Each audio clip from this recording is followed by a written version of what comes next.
नमस्कार दर्शक बंधु आपण मानक मो चैनल को स्वागत। दर्शक बंधु चलित वर्ष मे मास 26 तारिख रे सावित्री अमावास्या पड़िबा को जाउअछि। एही दिन सत्यवान सावित्री को पूजा करा जाए। ता सहित लक्ष्मी नारायण एवं शिव पार्वती को मध्य पूजा करा जाए। दर्शक बंधु ज्येष्ठ मासर अमावास्या तिथि को सावित्री व्रत रूपे पालन करा जाए। स्त्री लोक माने निज स्वामीर दीर्घायु कामना करी एही व्रत को बड़ आनंद उत्साह सहित पालन करिथांती।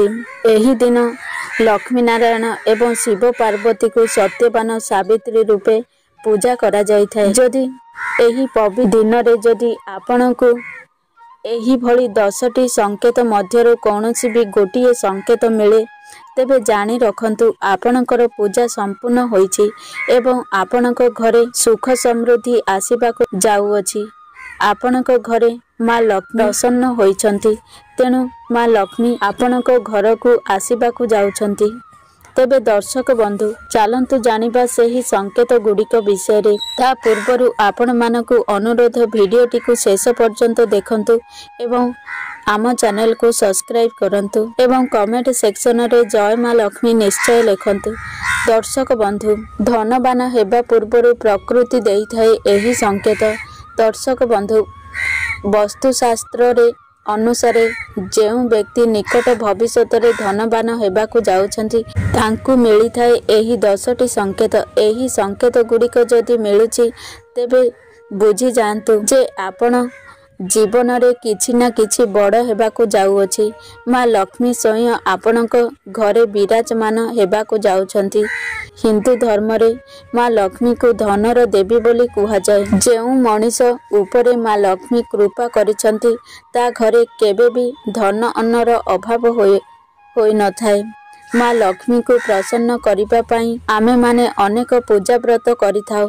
दर्शक बंधु मान्यता अछि कि जेउ घर उपरे माँ लक्ष्मी कृपा वर्षा हुए एवं जेउ घरे माँ लक्ष्मी स्थायी भाव वास करती से घरे अनेक शुभ संकेत देखा दिए। सेही संकेत गुड़िक मनुष्य को धनवान हेबा पूर्वरु मिली थाए।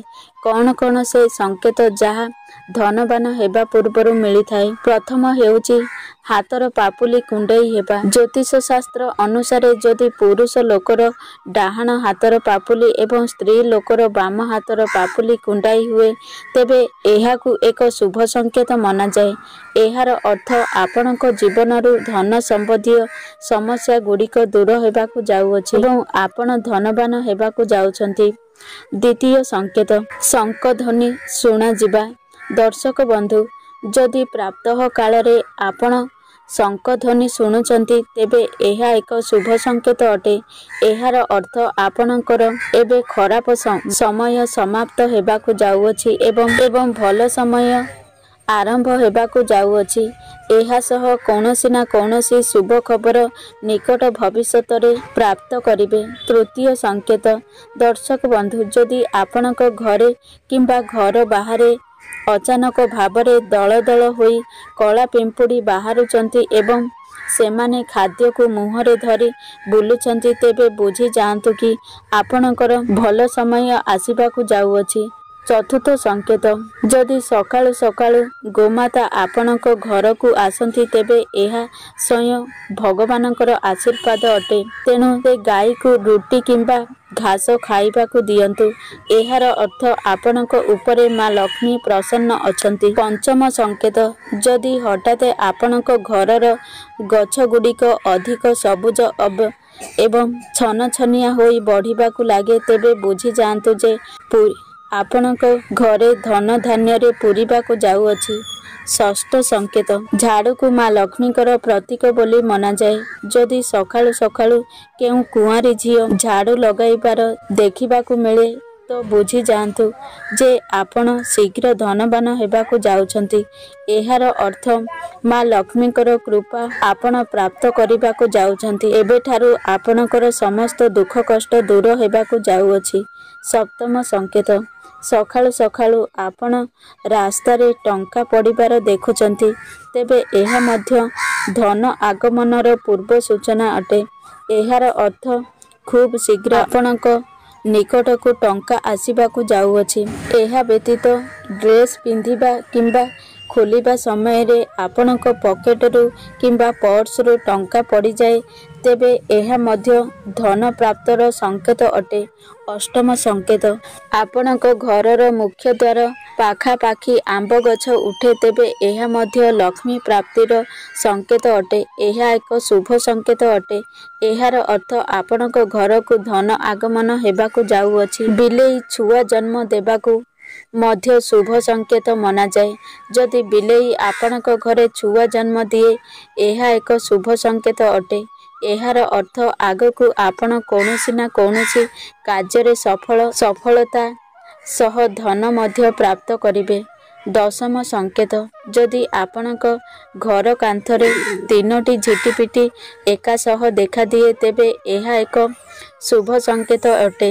ଏହା ଲକ୍ଷ୍ମୀ ଆଗମନର ପୂର୍ବ ସୂଚନା ଅଟେ। କୁହାଯାଏ କି ଏହି 3ଟି ଝିଟିପିଟି ଯଦି ଜଣେ ଅନ୍ୟ ଜଣଙ୍କର ପିଛା କରୁଥାଏ, ତେବେ ଏହା ମଧ୍ୟ ଶୁଭ ସଂକେତ ଅଟେ। ଏହା ଘରର ଉନ୍ନତିର ପୂର୍ବ ସୂଚନା ଅଟେ। ଦୀପାବଳି ଦିନ ତୁଳସୀ ନିକଟରେ ଝିଟିପିଟି ଦେଖାଦେବା ଅତ୍ୟନ୍ତ ଶୁଭ ହୋଇଥାଏ। ଏହା ଧନ ପ୍ରାପ୍ତି ପୂର୍ବର ସୂଚନା ଅଟେ।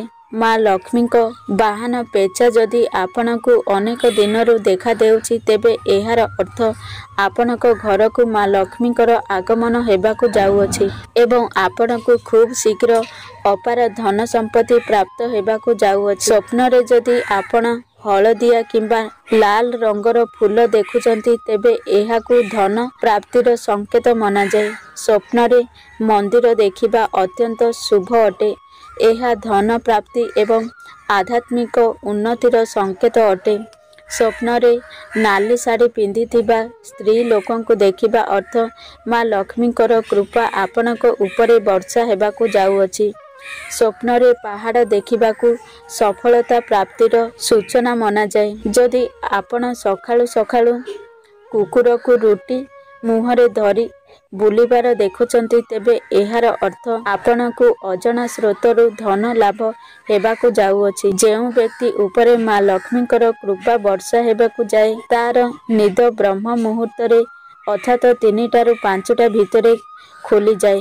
ଶାସ୍ତ୍ରରେ ମଧ୍ୟ କୁହାଯାଇଛି, ଯେଉଁ ବ୍ୟକ୍ତିର ନିଦ ବ୍ରହ୍ମ ମୁହୂର୍ତ୍ତରେ ଭାଙ୍ଗିଯାଏ, ତା ଜୀବନରେ ଦୁଃଖର କଳା ବାଦଲ ଧୀରେ ଧୀରେ ଦୂର ହୋଇଯାଏ ଏବଂ ସବୁ କିଛି ଠିକ୍ ହେବାକୁ ଲାଗେ ଏବଂ ସେ ବ୍ୟକ୍ତିକୁ ସଫଳତା ପ୍ରାପ୍ତ ହୁଏ। ଯଦି ଆପଣଙ୍କୁ ସ୍ୱପ୍ନରେ ଶୁଆ ଦେଖାଦେଉଛି, ତେବେ ଏହା ଏକ ଶୁଭ ସଂକେତ ଅଟେ।